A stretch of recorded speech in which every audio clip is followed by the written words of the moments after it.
Senator Stein, for what purpose you rise? To debate the bill. Senator Stein has the floor to debate the bill. Thank you, Mr. President, members of the Senate. With all due respect to the bill's sponsor, this bill is not tax reform. This bill is a tax cut for the wealthy and large out-of-state corporations on the backs of middle-class taxpayers and working families. We've heard that this bill is simply returning money to the taxpayers. Sounds nice, but which taxpayers? Let's look at the winners and losers of your tax bill here today. Remarkably, this plan raises taxes on 80% of the state of North Carolina. 56% of the benefit of this tax plan goes to the wealthiest 1%. 100% goes to the top 20%. Who pays for this shift to the top? Well, it's the middle class, because their taxes are going up. Who else? Well, patients. We just heard Senator Blue talk about the hospitals. Hospitals that are going to have to eliminate services, eliminate programs, lay off healthcare workers, and cease providing critical health services to the people of this state. Who else? Middle-class families trying to send their kids to college. You eliminate the credit for the 529 program. 30,000 North Carolinian families avail themselves of that to help afford college education for their children. We've already raised tuition. You've eliminated need-based financial aid for 9,800 students. And now you're making it harder for people to afford a college education with this tax bill. Who else? Home builders and renters. You propose to eliminate the state tax credit that helps to construct workforce housing. It eliminates in 2018. This is particularly hard on rural economies where they can't support high rents. This program creates about 7,000 jobs a year in the construction trade, and it generates $6 of private real estate development for every $1 of public money invested. It adds millions to the tax base, and as I said, supports jobs. Who else? 900,000 hardworking taxpayers who benefit from the Earned Income Tax Credit today will no longer get that assistance with this tax bill. You know that there are 64,000 military families in North Carolina who draw the Earned Income Tax Credit?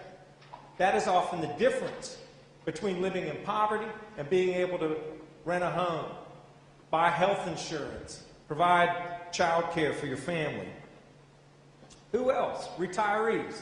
You all are raising taxes on retirees. You got rid of the Social Security piece where you're raising taxes on Social Security in the last bill. Gets y'all caught a little bit too much heat. You get rid of the $4,000 deduction that goes currently in North Carolina law for retirees. You're raising taxes on retirees. But the biggest cost is borne by the people of North Carolina as a whole, because you all are doing the easiest and most irresponsible thing an elected official can do. You're claiming the political credit today, but you're putting the costs on the future, down the road. In the first 2 years, this bill costs the state about $670 million. We factored that into the budget, which we voted on a couple weeks ago.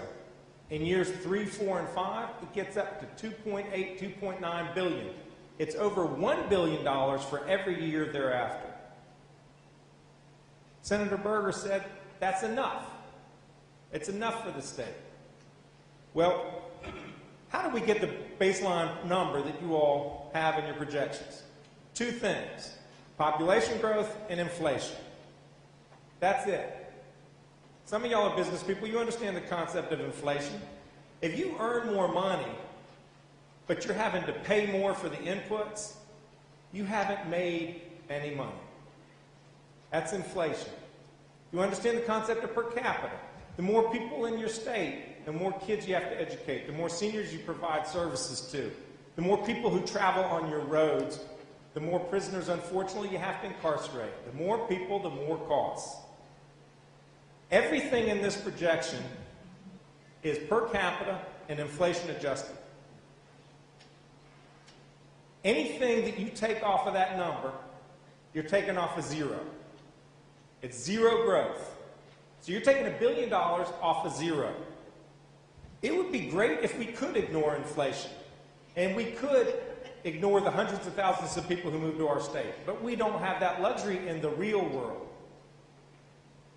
We've seen the consequences in your budget for this biennium of the $700 million y'all have proposed to cut in the next 2 years. 4,500 teacher assistants fired. 4,800 teacher positions eliminated. Increasing tuition on community college students. Eliminating thousands of pre-kindergarten slots. Eliminating need-based financial aid for more than 9,000 students. And eliminating proven economic development programs. We've been told that this giveaway is necessary for economic development. There's no evidence that giving a tax cut to the wealthiest 1% is going to create jobs, particularly when you are cutting critical government services to fund that tax cut. As I mentioned, 90% of the corporate income tax credit cut will go to out-of-state shareholders. If you're concerned that our corporate income tax marginal rate is too high, then lower it. You don't have to go all the way to zero. When you go to zero, you're taking $1.2 billion out of our general fund, which, by the way, is more than the entire community college budget. That's the choice you were making by going down to zero. How many more thousands of teachers do you want to fire? How much more do you want to raise tuition? How many more prisons do you want to close? How many more need-based financial scholarships do you want to eliminate? Will we ever give the teachers of North Carolina a pay raise again? They're currently 48th in the country in pay. Do we want them to be 50th?